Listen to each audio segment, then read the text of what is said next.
Futbol olamida yana bir shov-shuvli xabar. Ispaniya. Kataloniyadan tarqalayotgan ma'lumotlar millionlab Barselona muxlislarini hayratga qoldirdi. Bir necha yil oldin jamoaning eng muhim transferlaridan biri sifatida kutib olingan futbolchi endi klubni tark etishi mumkinligi aytilmoqda. Assalomu alaykum.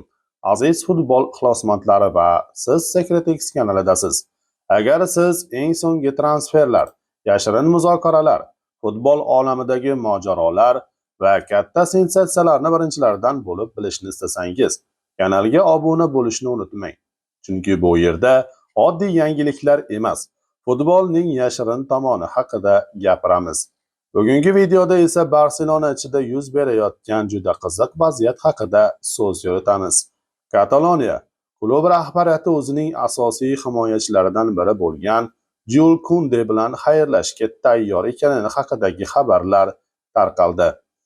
Savol tug'iladi. Nega?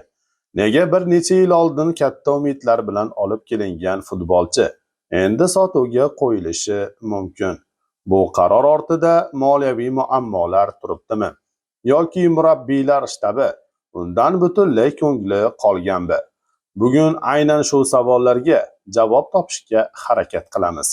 Hammasi kutilmagan xabardan boshlandi. Insider Carlos Manfort bergan ma'lumotlarga ko'ra, Barselona rahbariyati Jules Koundéning o'tgan mavsumdagi o'yinlaridan qoniqmagan.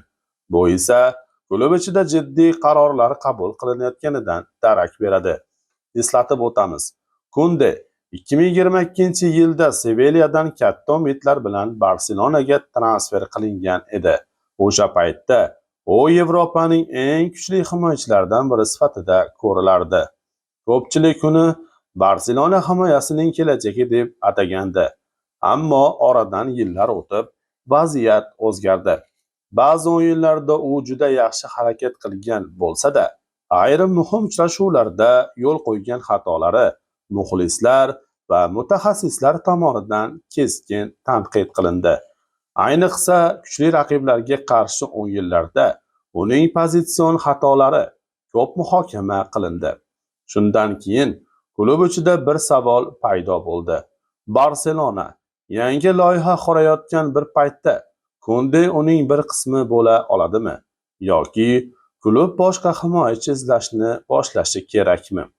Manbalarga qaraganda, rahbariyat ikkinchi variantga tobora yaqinlashmoqda. Eng qiziq tomoni shundaki, Koundé hali 27 yoshda, bu himoyachi uchun eng yaxshi davr hisoblanadi. Shu sababli unga Yevropaning bir nechta top klublari qiziqish bildirishni boshlaganini aytmoqda. Agar transfer amalga oshsa, Barselona katta mablag' ishlab olishi mumkin. Transfermarkt ma'lumotlariga ko'ra, futbolchining bozor qiymati taxminan 65 million yevroga teng. Bu esa klubning moliyaviy holatini yaxshilash uchun muhim imkoniyat bo'lishi mumkin. Ammo boshqa tomondan qarasak, tajribali himoyachini yo'qotish xavfi ham bor. Chunki hozirgi futbol bozorida yuqori saviyadagi himoyachilarni topish juda ham mushkul. Shu sababli muxlislar ikki guruhga bo'lingan. Birinchi tomoni Koundéni sotish kerak desa, ikkinchi tomon esa unga yana imkon berish kerak degan fikrda. Savol esa ochiq qolmoqda. Jules Koundé haqiqatan ham Barselonadagi so'nggi mavsumni o'tkazadimi? Yoki bu mishmishlar yozgi transfer oynasi boshlanishi bilan yo'qolib ketadimi? Bunga yaqin haftalar ichida javob beramiz. Ammo bir narsa aniq. Agar bu transfer amalga oshsa, yozning eng katta sensatsiyalaridan biri bo'lishi mumkin.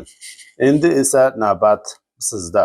Sizningcha Barselona Koundéni sotishi kerakmi yoki unga yana bir mavsum imkon berishi kerakmi?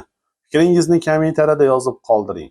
Biz barcha izohlarni o'qiymiz va eng qiziq fikrlarga albatta javob beramiz. Videoga like bosishni, Secret X kanaliga obuna bo'lishni va qo'ng'iroqchani yoqishni unutmang. Oldinda sizni futbol olamidagi yana katta sirlar, transfer bombalari va eksklyuziv yangiliklar kutmoqda.